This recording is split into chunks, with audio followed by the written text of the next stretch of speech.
Hello and welcome to Talk a Good Games match preview of West Ham United against Crystal Palace. Palace are the only Premier League side yet to score a goal this season in any competition. Now, years gone by that would have scared West Ham United fans, but does it still hold the same fear? That's what we're here to discuss. Before we do, Gonzo, what's your thoughts on your best friend's team and Crystal Palace, the one Premier League team you know quite a lot about other than West Ham? That's a fair comment.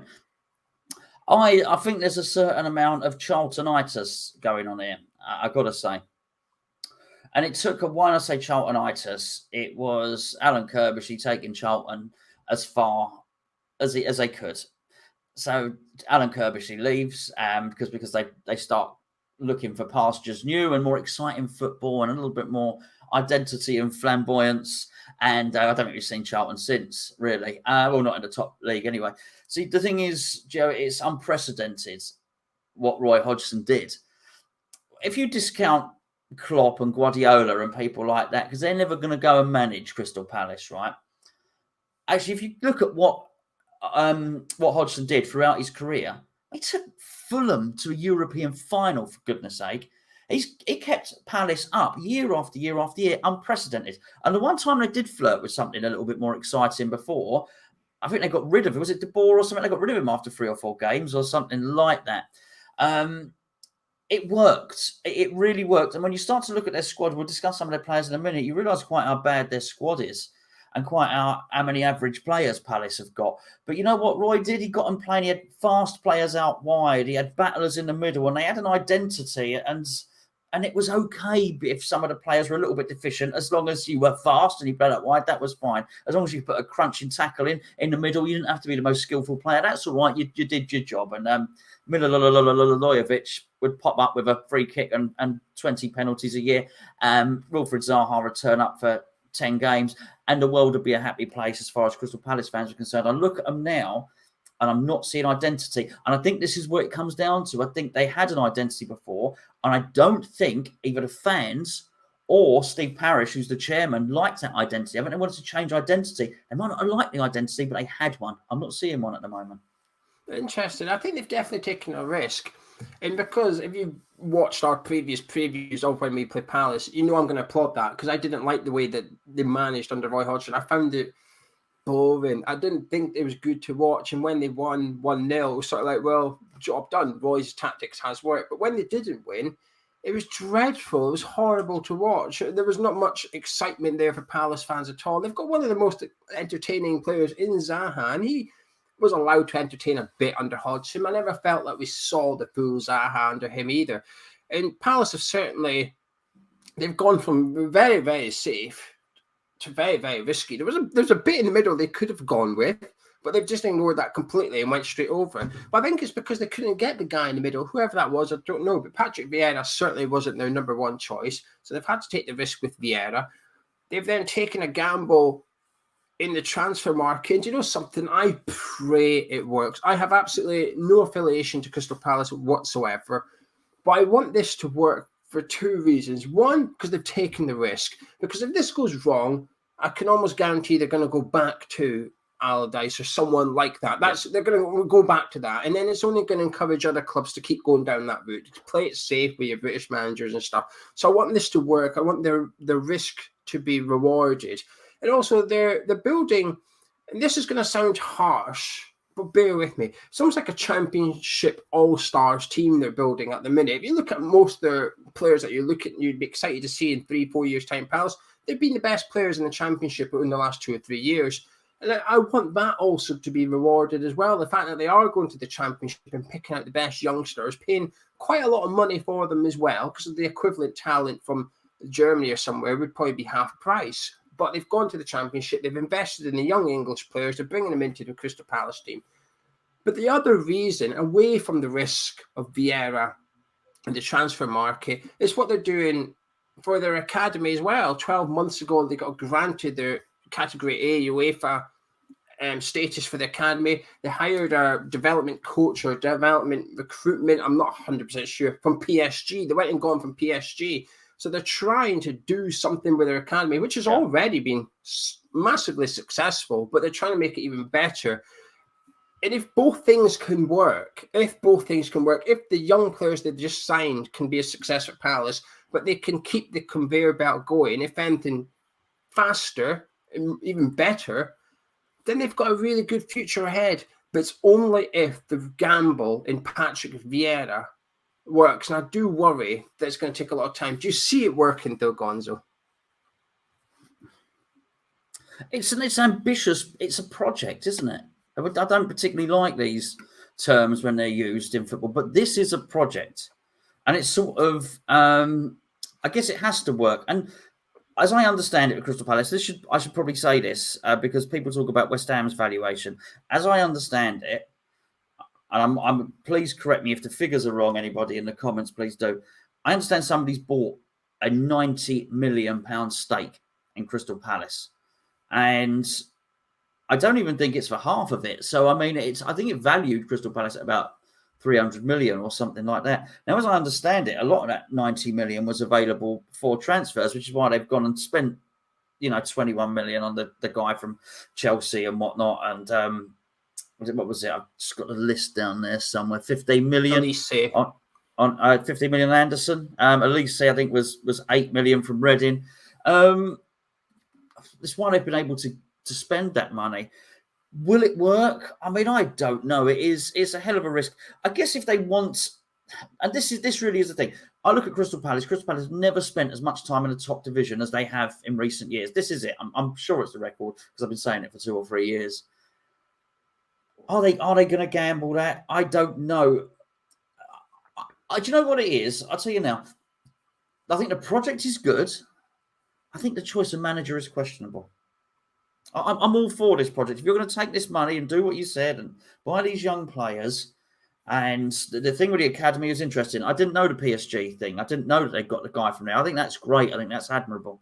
I think if you're going to do that, it's a hell of a thing to then go and get that manager, who doesn't really have a track record. Look, I know he managed a little bit in what was it? It was New York, wasn't it? It was Manchester City's MLS team, and he managed in France for a little bit, but he wasn't pulling up any trees anywhere. I think it's safe to say that. So I almost suspect he's there because of his reputation as a player. I don't know. I just think if I'm going all out to do this project, Geo, and if it's my club, I'm thinking I will do this, but I'm going to get the most outstanding young up and coming coach in the game, and I'm not sure Patrick Vieira's that. Yeah, I don't disagree with that, to be honest with you. I just hope that, the one advantage is if Vieira doesn't work out and they need to get rid of him, there's a really good group of young players to work there. And I hope that they've almost changed the style so much that actually someone like Allardyce couldn't come in and work with those players. It's like, well, there's too much flair in that team. Almost, we need to go get someone that can get the best out of these young players.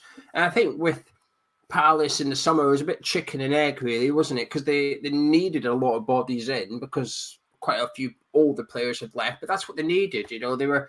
Their last season they had the oldest average starting 11 in the Premier League, but yet their wage bill is in the top 10 in the Premier League. It doesn't really add up. It was all dislocked. It was Selhurst Park used to be a retirement home for Premier League players. It's now actually the playground for the upcoming Premier League players. This is almost where you want playtime. You're 21 years old in the Premier League. You want playtime, come to Selhurst Park. We'll give it to you. This is where we give the youngsters a chance to shine.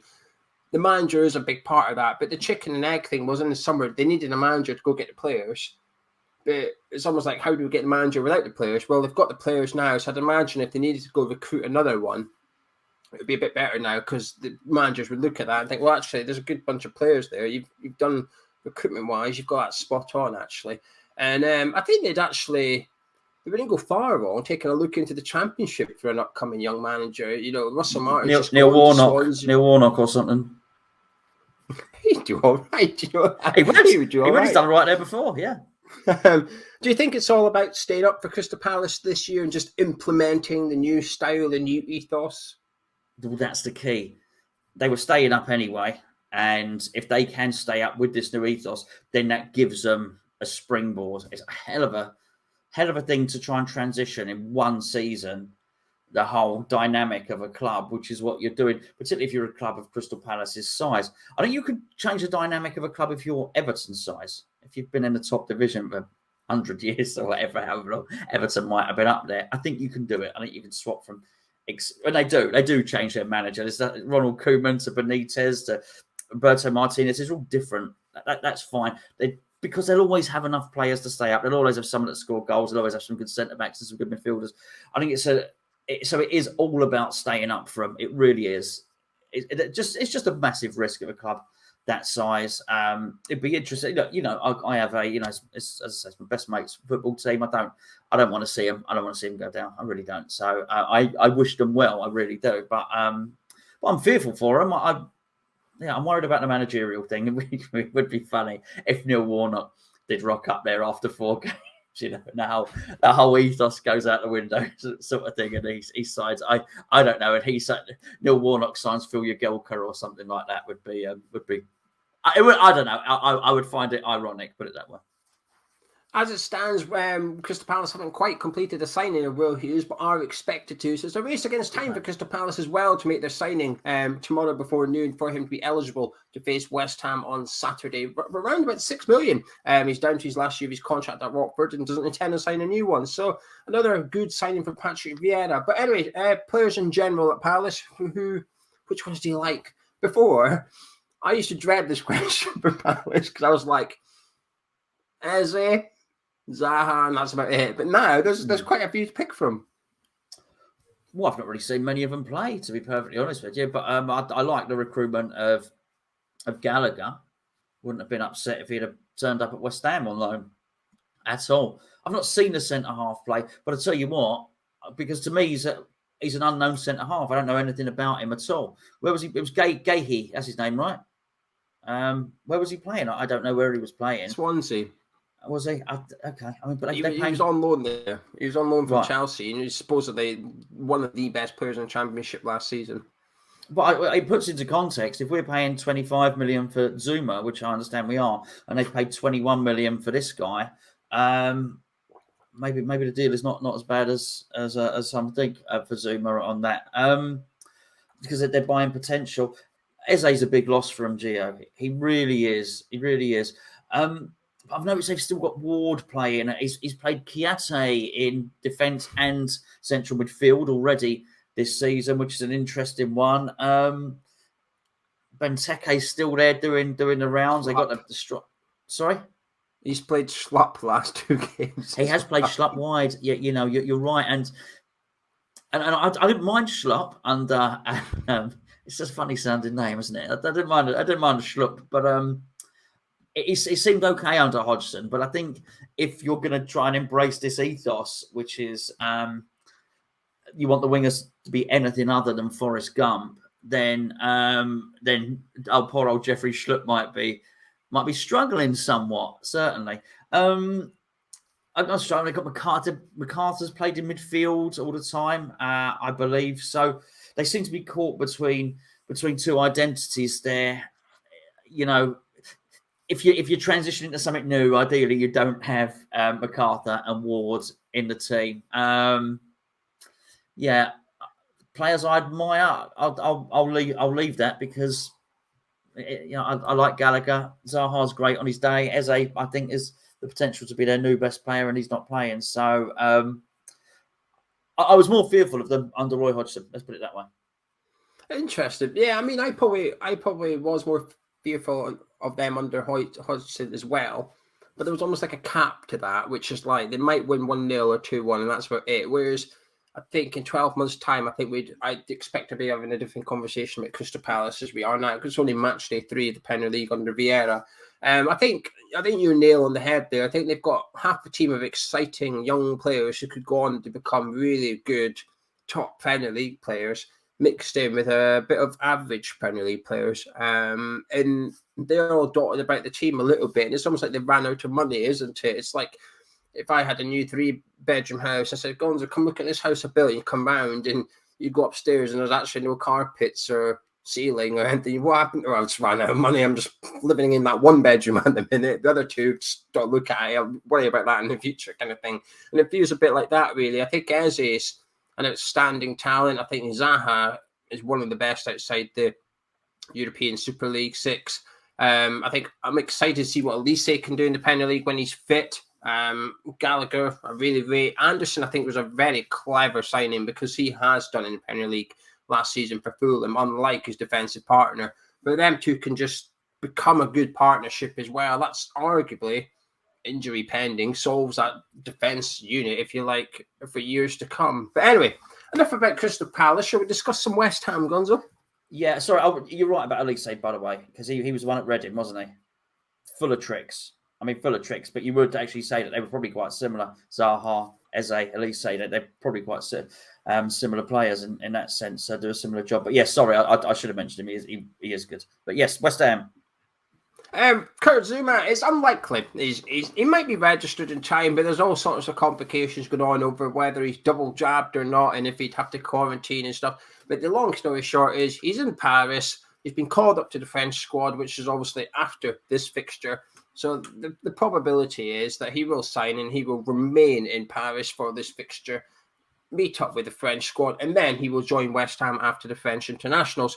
But hypothetically, because we need something to discuss, and after a 4-1 win, I don't anticipate either of them are saying, well, we need to drop that player and that player. Hypothetically, if Kurt Zuma was available, would you like to see him included on Saturday? No, I wouldn't. I just think it's too... I would understand the argument that we're paying what would be the record amount for a defender. Good money for a defender, actually. But I think it's a little bit too soon. I would say that almost about anybody, unless we signed Cristiano Ronaldo, right, or something. I'd say, okay, yeah, maybe we can put him up front or something for the next game. I'd probably say no to any player that hadn't had a training session. If he's not had a training session, there's no point, just because we know we can't spend the last 18 months talking about Kevin Nolan and Paul Nevin and set plays and organisation and praising how meticulous they are on a training ground and say, hey, don't worry, we'll have chucked someone into a system when he's not trained at all. So not for this one for me, Geo.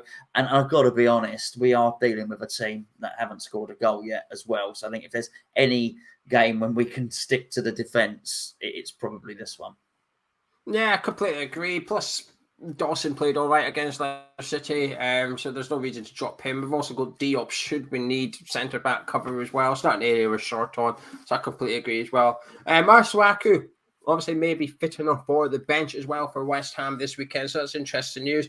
But anyway, red hot Michail Antonio up front, Gonzo, for this one. I'm not going to lie, I'm looking forward to seeing him against one new centre-back to the Premier League as well, but I'm looking at this Crystal Palace defence and I expect to see Michail Antonio on the score sheet again this weekend, really. Yeah, and an experienced defender who possibly is not entirely sure who his partner's going to be as well, because that's been the nature of it. As you'd expect a new manager, a new squad, he's finding his feet. You don't think anybody, even the most ardent Crystal Palace fan, would suggest that Patrick Vieira's found his team yet. So I don't think Vieira will not know his first choice 11. Look, you only got to look. Sancho's a good defender. Connor Cody's a good defender, but it doesn't really matter to Antonio. He will ragdoll the hell out of anybody that he fancies, quite frankly, if you pardon the expression. But yeah, this could well be boys against men in this sense, and particularly alluding to the as you said in the review after the last game, that we are a little bit naughty, we are a little bit nasty. It could be we're a bit free scoring at the moment. We're scoring a lot of goals at the moment. This could be really, really difficult for their defence, actually. I was going to say that, actually. It's quite funny because Patrick Vieira's biggest sort of issue at the minute is obviously lack of goals. He's not got one, and there should be goals in that team. You look at it and you think that Zaha, Benteke, they're capable of scoring and creating. But you look at ours, and even if Antonio has an off day, we've got Bowen, Benrahma, Fornals. They've all started the season in unbelievable form. Pablo Fornals has just been called up for the Spain squad today as well. So I mean, if he ever needed a confidence boost, not that he did, he's just been handed one. I almost think you could almost. I'd expect to play the game on Saturday, and if Antonio wasn't to score, I'd still expect to win with goals coming from elsewhere in the squad. I mean, the team, this is what excites me the most, actually. I don't like being a one-man team. I don't mind it to some extent, as long as your manager can get the best out of that player. If you, like Zaha at Palace has done over numerous years, if you want to be a one-man team Palace, but Zaha is that good and they play that well with him that good, then I don't see the issue with it. But I much prefer the way we have looked so far in our first 2 games this season, which is, to use your phrase, swashbuckling, attacking football. But we just carry a threat from everywhere on the pitch, down the left, down the right, and down the middle as well. There's just no weakness in our attack, which is unbelievable, really. I mean, even that season with Dimitri Payet, we had the issue of right back, and then, Antonio was over there. Then we had an issue with the right wing when Antonio was right back, and our striker was Carlos Sacco were okay, but they were never really that number 9. It just feels like we've almost got the complete front 4 this season, Gonzo. Yeah, it really does, and there's such unity between them as well. And it's funny, I was thinking earlier on when I was driving, I was trying to think of improvements. Can we be better than next season? And that's been a bit of a theme looking through this transfer window. And I did think, okay, well, the competition in goals improved us. Zuma will improve us, and if we get either Lingard back or whatever, then I would say, okay, yes, we are better than last season, which is all you want really. But then I started thinking about, hold on, individually, actually the players are better than last season. Ben Rama will be better than last season. Fornells will be better than last season. I started thinking of quite a few players actually. I thought, we may well find that actually there are a few players that can even go up another level, and that of course improves the team. And I was really thinking about Fornells and the impact he can have on that, and the confidence that Ben Rama must have with goals and assists, where I think it will only take one more. At the moment, we're talking about Ben Rama at West Ham. I mean, if he scores and gets another assist or something like that against Crystal Palace, I don't just think it will be people at West Ham that are talking about Ben Rama. At the moment, the spotlight's on Antonio. There's a bit of spotlight on Declan Rice as well, and what it does is this spotlight on them creates opportunity for people like Fornells, for people like Ben Rama, and in particular, people like Bowen as well, just to come through and almost be the unsung heroes. And whilst everyone else is concentrating on those big guys, these guys can actually do a lot of damage. And Ben Rama's in sensational form. And just under that radar, Geo, Bowen is in decent form. Bowen is involved in a lot of our goals, as we've discussed previously. So they're really going to have their work cut out. And I actually think as well, we might see for this one slightly different tactics. So we've seen Moyes setting traps and sitting on the halfway line and not pressing people's centre halves in the first 2 games. I think that's because the 2 teams that we've played have got fast players that can get in behind. Obviously, I've already said that Palace have fast players, but I'm not sure they'll be afforded the same amount of respect as Jamie Vardy and Sam Maximin were for example. I wouldn't be surprised if David Moyes says, actually, this is an experienced team at the back here. Let's press them from the off. Let's see if we can press their defenders into a mistake. And I wouldn't be surprised if actually the front 4 that you've mentioned are on them very, very quickly. Yeah, I'd like to see that actually, because Vieira, while I have not watched a full Crystal Palace game under Vieira as yet, but certainly when he was in France with Lille, he very much was about possession football, if you like, tippy-tappy stuff, as Sam Allardyce called it. That was part of the reason he ended up getting sacked in the end, because it was a bit like pass going nowhere kind of football. And actually, I think that's almost like trouble. If you come to West Ham and try and play like that, actually, I think you're setting yourself up for a long afternoon, because that's the type of football I think we will enjoy playing against, where we can get up in your faces and almost force you into making mistakes. And you do just wonder if they are going to try and play this. Like I said, this is going by what I remember what he did in French football, but assuming he's still doing the same at Crystal Palace, that if he is going to insist on playing all this passing football and stuff, and they are passing out from the back, and we do our high press, and it's a very intense press as well. It's not just like we jog up, we all run full pelt as well. I wouldn't be surprised to see us force Palace into a few errors this weekend too. And all you do is you force them into one error, it just encourages you to keep going. You think, brilliant, we've got them, they're on the ropes here, let's keep going again. Then all of a sudden you're sort of saying to Vieira, you're going to have to change your tactics here, otherwise your players are just, you're getting slaughtered. Now, a couple of years ago, Gonzo, coming into this game, if you knowing that Crystal Palace were the only side to have not scored in the season so far, that would have worried you. Is this? Yeah. But this weekend, it doesn't really hold much. No, but we deserve that, Geo. We deserve that because we've had years of that sort of stuff.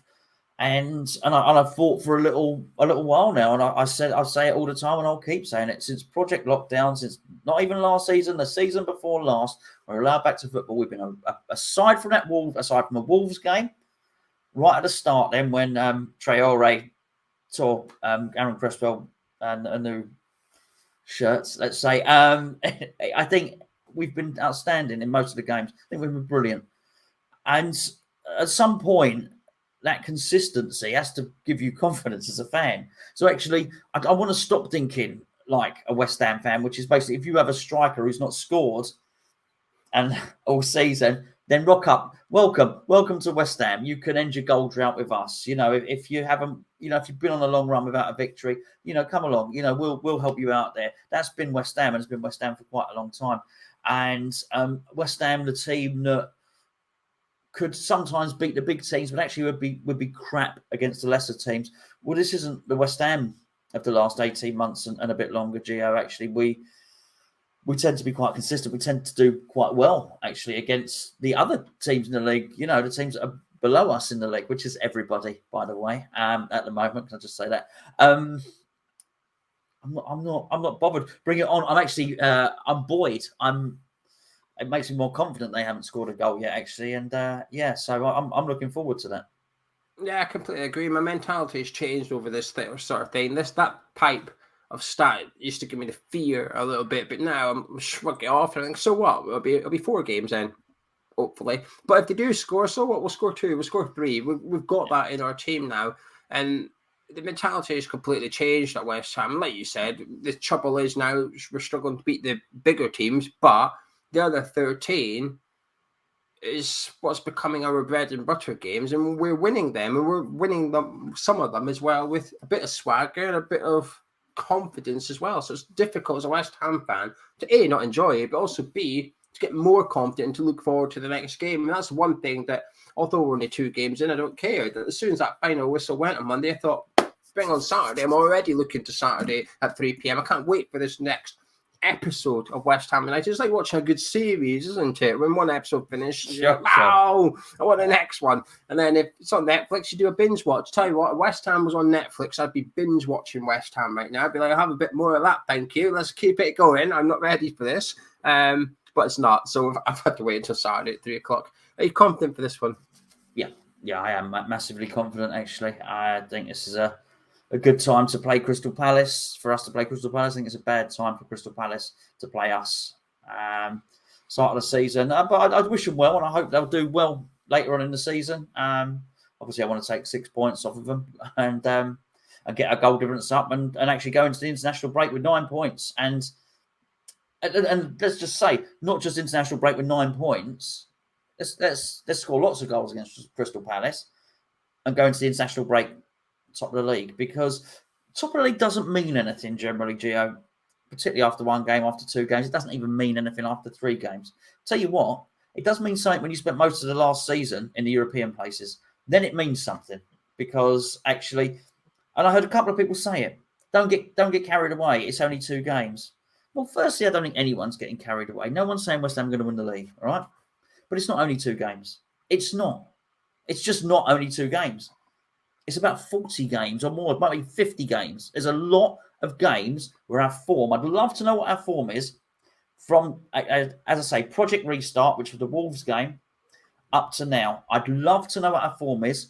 I bet it's top 4 form. I bet it is. I've got a bit of form for you. I don't have that specific one. Okay. In the calendar year, or since Christmas, I think it's the calendar year 2021, we're second in the Premier League.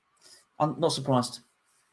Only Man City are above us. Man U were above us until the weekend because they drew with Southampton and we won. So we've leaked them in the 2021 league table. Yeah, now listen, let's be fair. It was a freak year.